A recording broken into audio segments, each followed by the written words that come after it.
holiday weekend.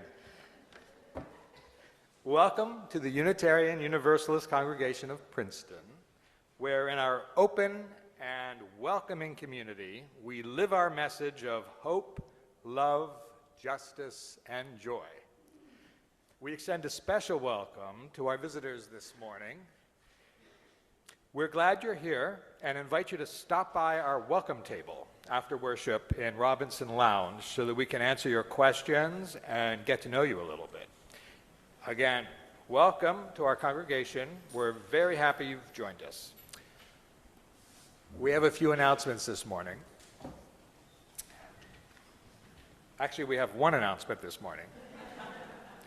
Come beat the heat with Rainbow Ministry at the annual Ministry Summer Picnic. Rain will be in Founder's Room, or Shine will be in the garden. Our picnic will be Sunday, July 12th, here from 12 to 2:30 p.m. You can bring your favorite potluck food of all kinds, labeled, hopefully. Hang out with your friends in the congregation, explore the Rainbow Ministry mission. Feel free to bring friends and family too, obviously, who are interested in the work Rainbow Ministry does to protect LGBTQ rights here in New Jersey and outward. Contact Suzanne Apple, or Emma Moore for questions. And now our chalice lighting.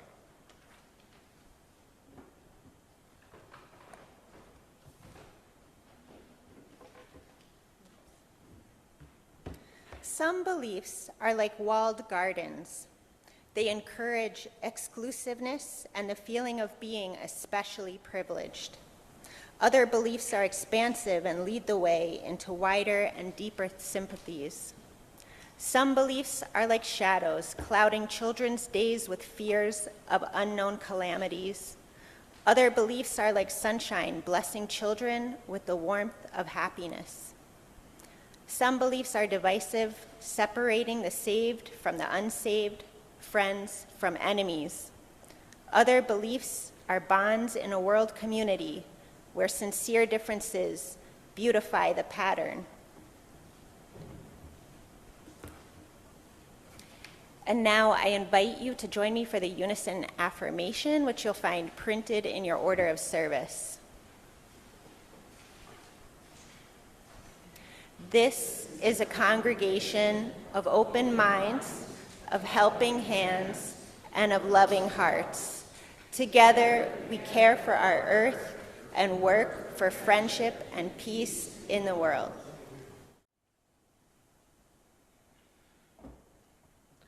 I know salt marshes that move along like one big trembling wing. I've noticed insects, shiny as gold in a blues singer's teeth and more keenly calibrated than a railroad watch. But at heart, I'm another breed. The audacity of the lower gods. Whatever we name, we own. Universalism, we say, unfolding poison oak. Lovers go untouched as we lean from bay windows with telescopes trained on a yellow sky. I'd rather let the flowers keep doing what they do best, unblessing each petal, letting go a year's worth of white death notes, busily unnaming themselves.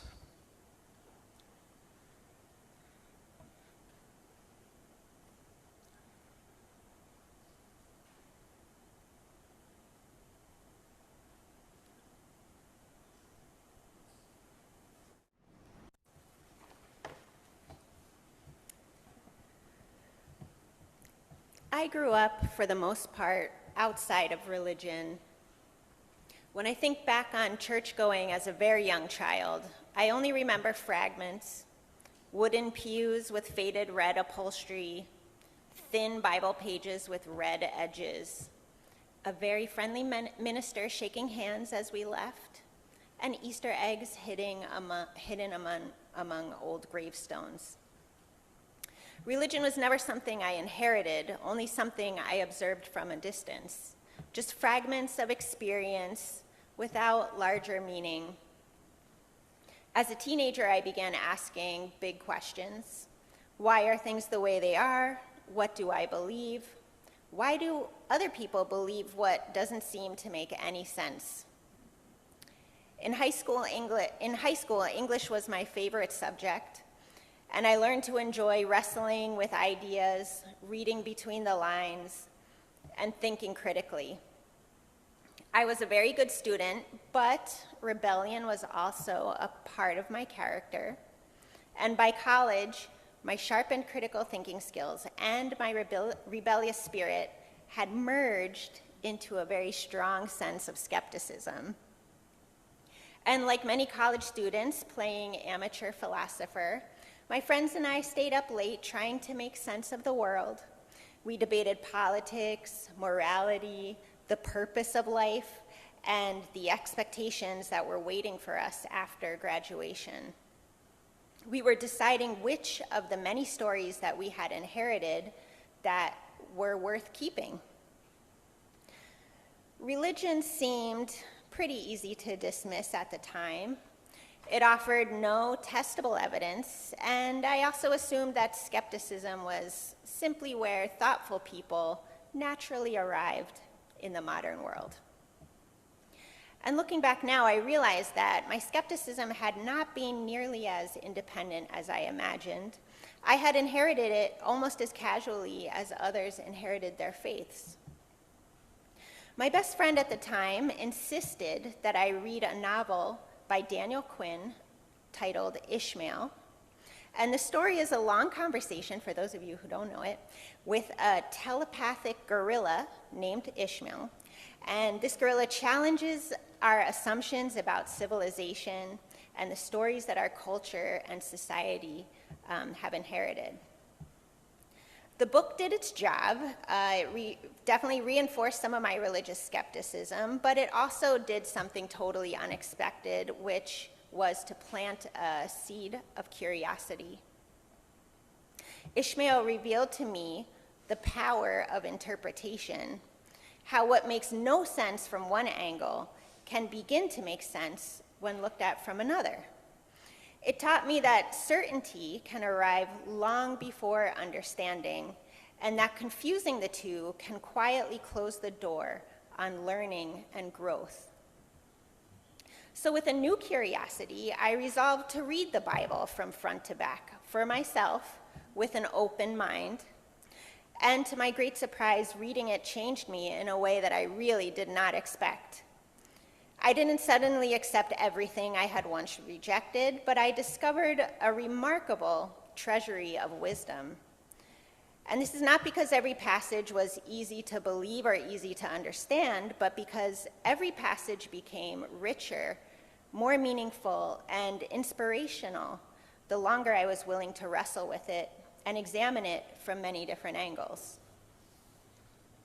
For the first time, I stopped asking what the Bible got wrong, and I started asking whether I had simply been reading it wrong. And only when I relaxed my assumptions and approached it with curiosity was I able to see what I simply could not see before. One of the things that really attracted me to our faith is that it invites questions. It does not punish doubt, but rather welcomes it. For UUs, doubt is a part of the spiritual journey. And I've come to think of the differences between skepticism and doubt. Skepticism can be more like a period, and doubt can be more like an ellipsis. Skepticism tends to close a thought, whereas doubt leaves it open for some surprising answers. Our UU principles call us to an open search for truth and meaning. And I used to really focus on the word search, but now I think maybe the more important word is open. Openness is one of our greatest strengths, and when we lose curiosity, even about the beliefs we don't share or don't understand, we stop growing. And maybe that's the heart of universalism, the trust that truth is not owned by any one tradition, and that no person or community is beyond having something to teach, lessons that can transform us in positive ways. I hope that what we are building here is not only a place where old stories can be questioned, but a community humble enough to recognize wisdom wherever it appears. Thank you. I'd like to start this morning with a conversation between a dog, Roland Hart, and David Bentley Hart, the eminent historian, philosopher, theologian, and translator. David Bentley Hart experienced a life-threatening autoimmune disorder for 2 years, which affected his relationship to reality, with lucid dreams and occasional visits to dream time while awake. During this surreal period, he discovered that his otherwise ordinary-looking mutt was not only a reincarnated Hindu god, but also an original thinker who spoke to DBH during these dreamy periods in the voice of Lawrence Harvey, who apparently was a mid-century British movie star I've never heard of. Toward the end of DBH's philosophical memoir of these 2 years, called Roland in Moonlight,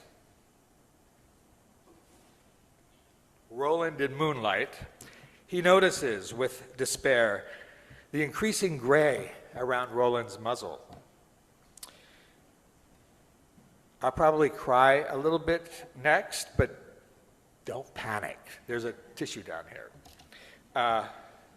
DBH suddenly realizes that Roland's approaching the normal limits of a dog's lifespan. Roland replies, "I've never watched a Lawrence Harvey movie, so you'll have to cut me a break here if I get the accent wrong.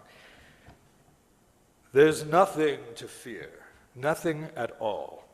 Over there, across the dark waters on that far shore, there's only beauty. Dogs can see it, you know. We can peer through the thin places between worlds, even through the veil between this life and the next. And over there, you and I are already together, and always have been, and always will be. Part of you remembers. Part of everyone does. Hence those myths we've discussed so often. Eden, for instance." This quote touches on two subjects close to my heart. The first is universalism, the idea that in the end everyone is saved by God or collective mind or whatever you want to call the great unknown beyond death. The second is what I only recently came to know as the mechanistic theory of consciousness. I wish I'd known it was a named philosophy when I was in college. My obsession with the ideas behind this philosophical school led me to drop out of college in despair after 3 years and contemplate dropping out of life. But first, I'll get to that in a moment. First, I'll talk about universalism. On this weekend's anniversary of our nation's founding, we should remember that the largest American religious denomination 250 years ago, by far, was the Congregationalists. And the two most progressive factions of the Congregationalists, which disproportionately influenced the humanism of our founding fathers, were the Unitarians and the Universalists. DBH has been let go from every seminary and conservative journal with which he was affiliated because in recent years he pivoted to advocating, you might even say evangelizing, Christian universalism among conservative and mainstream Christians. For more than 3 decades, DBH has been known as a Christian provocateur, with 24 books and over 1,000 essays and articles under his belt. In recent years, he's argued that a close reading of the Bible by Christians, even conservative evangelicals and fundamentalists, cannot possibly include belief in the existence of hell or damnation for anyone. You may have heard of David Bentley Hart when he made a splash with his fresh translation of the New Testament in 2017. This was the first English language version since the Tyndale Bible of 1511 to retranslate into English every word from the original Greek, Hebrew, and Aramaic. Obviously, he's fluent in all those languages. He sought to translate every word as precisely as possible and as free of theological bias. Reviews in the secular media were mostly ecstatic. The Atlantic called it mind-bending. He claimed his reason for undertaking this huge project was so that non-believers could finally know what it was they didn't believe in.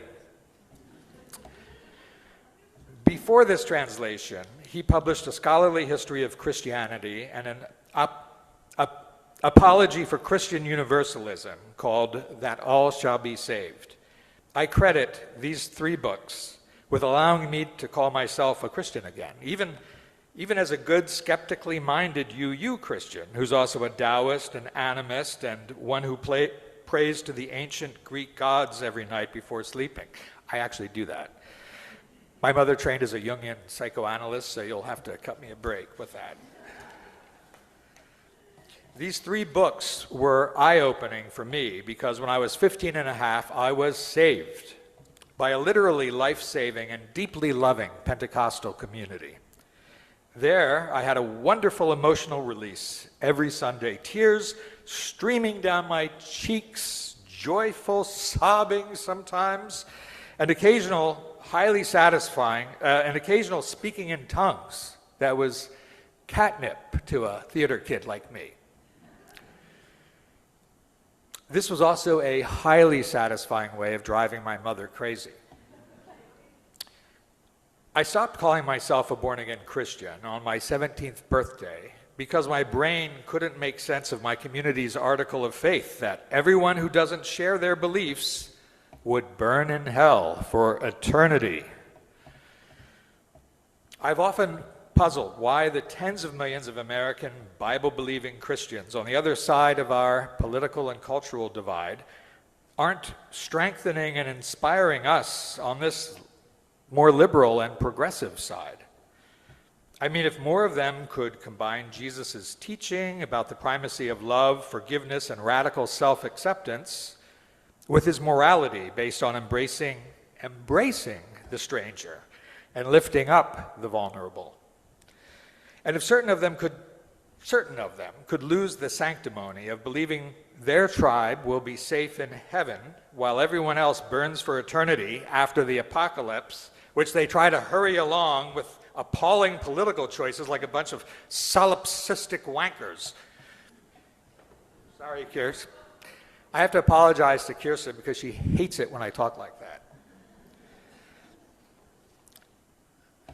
that. My poor mother. But as DBH writes, many Christians, abounding as they are in love and mercy and devoted to a God in whom these very virtues infinitely abide, are naturally deeply attached to the idea that countless souls will endure an eternity of unremitting anguish as proof of the riches of divine charity. For some, it is far and away the most delightful aspect of their faith, and the one that most thoroughly warms the pinkly pulsing cockles of their hearts.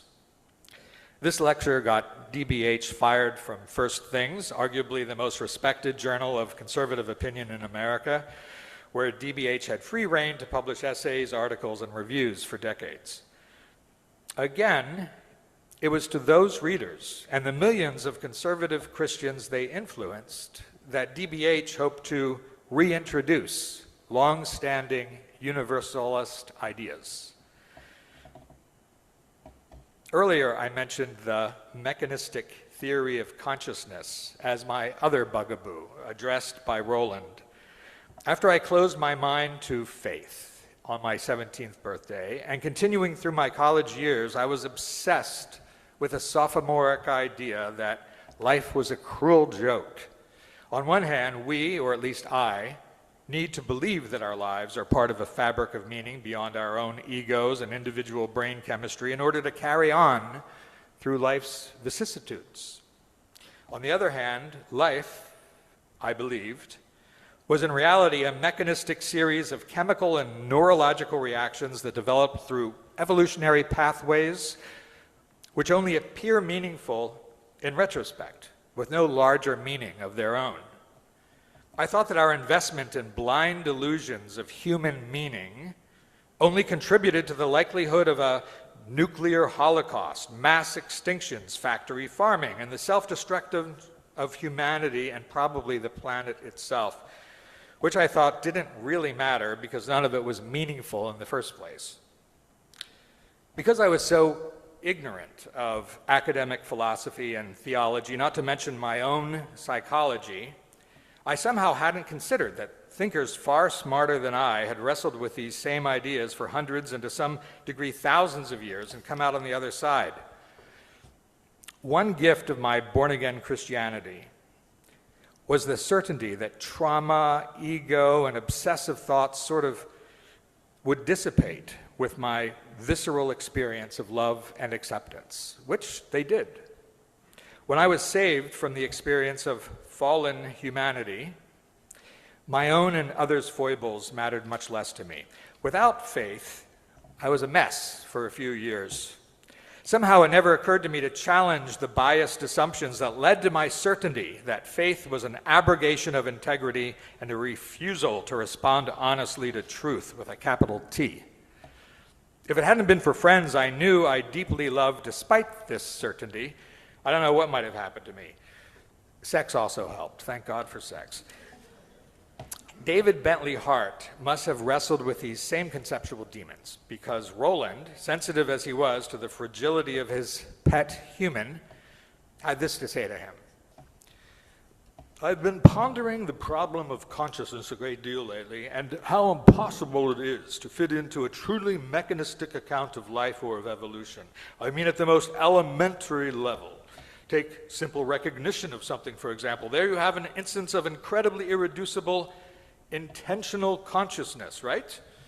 But we know what a thorn in the side of materialism intentionality is. Its content is dependent on mental images and so on conscious thought. It supplies a specific, finite meaning to experience that the physical order can't provide.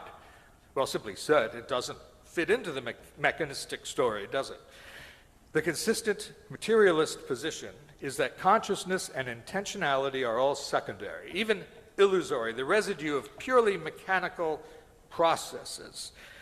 Supposedly, if you delve down deeply enough into the body's neural machinery or into the dark, backward abyss of evolutionary time, you'll find that all intentional activity dissolves into a series of unconscious, aimless physical functions which natural selection has refined into such a complex order that it generates the illusion of unified conscious intention. DBH writes, I see. He was utterly mystified to learn that such matters occupied Roland's thoughts. And he was not yet awake enough to feel equal to questions of such weightiness. He paused to scratch the back of his ear with a hind paw, then resumed. These materialists say it's mechanism all the way up, or at least up to some exact point, or some kind of phylogenic or neural alchemy, which we hazily call emergence, magically produces consciousness as a kind of tinsel party crown atop the machine. Nonsense, I say. Nonsense. It's just the opposite. Consciousness and intentionality go all the way down in varying degrees, but continuously. Really, consciousness is at the ground of everything. It is the ground. Oh, did you remember to pick up some of those rawhide treats I like? One gets peckish, you know. Later, he explains to DBH, we frequently know more than we know, anticipate more, like those wonderful elephants.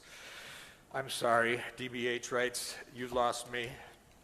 Well, there are many delightful stories about these magnificent creatures, about their intelligence and sensitivity, their capacity for devotion and grief, and so on. But I was thinking of the day in 2012 when Lawrence Anthony, you know, the elephant whisperer, died at his house on that huge South African game preserve, the one that's more than a day's journey in size, and the herds of rogue elephants he had rescued and tended all arrived within a couple of hours to pay their respects, to mourn, I suppose. They'd been away for well more than a year, and then there they were. How did they know? What summoned them across all that wilderness so that they could intone their subsonic threnodies? I don't know what that means either. He shook his head wonderingly. How do souls reach out across the limits of time and space? There's just no end to the mysteries of spiritual beings. Later, after some funny bits of the memoir, Roland continues, mind you, these days you have philosophers out there who deny that anyone at all, canine, anthropine, or lower on the scale of nature, has rational consciousness. We're all just organic machines to them. And as for extraordinary acts of consciousness, such as those elephants exhibited, well, they just deny they ever occur. And this means they have to pretend that vast regions of universally attested experience are just delusions and fabrications. Such as, DBH asks, you know, predictive dreams, knowledge of remote events, that sort of thing. Oh, DBH said uncertainly, you mean the paranormal? Roland winced. I don't care for that word, but, well, I mean, ordinary consciousness isn't really reducible to purely physical causes, of course, but you know how these materialist savages, with all their abominable superstitions, can convince themselves it is. But what if they really are phenomena of mind that defy mechanistic paradigms completely? That violates locality, separability, causal contiguity. I mean, well, look, have you ever suddenly known of something happening far away, something that you couldn't have predicted? On 3 occasions, DBH replies, definitely. All 3 were dreadful. Well, there you have it. I could go on too, but the point is, haven't most of us had these experiences, or at least known others who have, other people we trust? Aren't there enough examples of these moments to qualify as established data? Moments when the walls of material nature become like transparent glass. When a peregrine breeze momentarily lifts the veil aside and grants us a glimpse of what we shouldn't be able to see if we were just biochemical machines.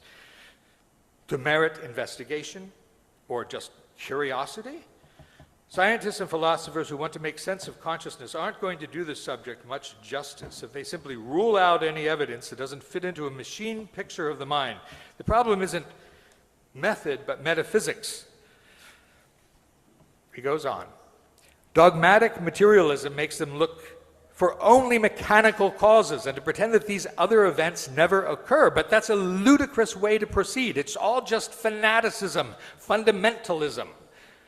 But again, even ordinary mental events should make them surrender their prejudices. Normal intentionality is every bit as fabulous and uncanny as telepathy, but they can't. I don't understand it. Dogs aren't like that. We're not dogmatic. Which brings me, as a Unitarian Universalist, to the question, do our religious communities respond adequately to the challenge of offering hope and faith in what Roland describes as finite, specific meaning? It certainly does this for me, and probably strengthens and anchors faith for other UUs of our tiny denomination now, and our lovely congregation. Kirsten has argued during all of our 15 years of friendship that our congregation and denomination should do more to reach out to a broader, arguably less elitist population. Of course, she's right, but my hope also lies elsewhere, with thought leaders like David Bentley Hart influencing other thought leaders whose constituency includes conservative Christians and fundamentalists of all religions. Those folks' solid and, for some, life-saving faith is powerful. With faith based in Jesus's, the Buddha's, Jehovah's, Muhammad's message of love, rather than in its opposite, fear, shouldn't faith in universal salvation, or at least the reality that we're all connected through a web of meaning that transcends our conscious understanding, shouldn't that come naturally? My hope lies with Roland's knowledge that, as he puts it, the true nature of the divine cannot be divided against itself. There is a place of light that exists before and after all things, a place where we have always dwelled together, in the eon, in the dream time. May it be so. And at the end of our hour, we extinguish our chalice, knowing that its light carries us until we gather again. Go forth grateful for the moments before you, the breath within you, the people among you, and the Spirit guiding you toward lives of greater love, beauty, and kindness. And go forth knowing that you are held always, and always with neighbor and stranger, by that great love of no beginning and never ending. Go in peace, and amen.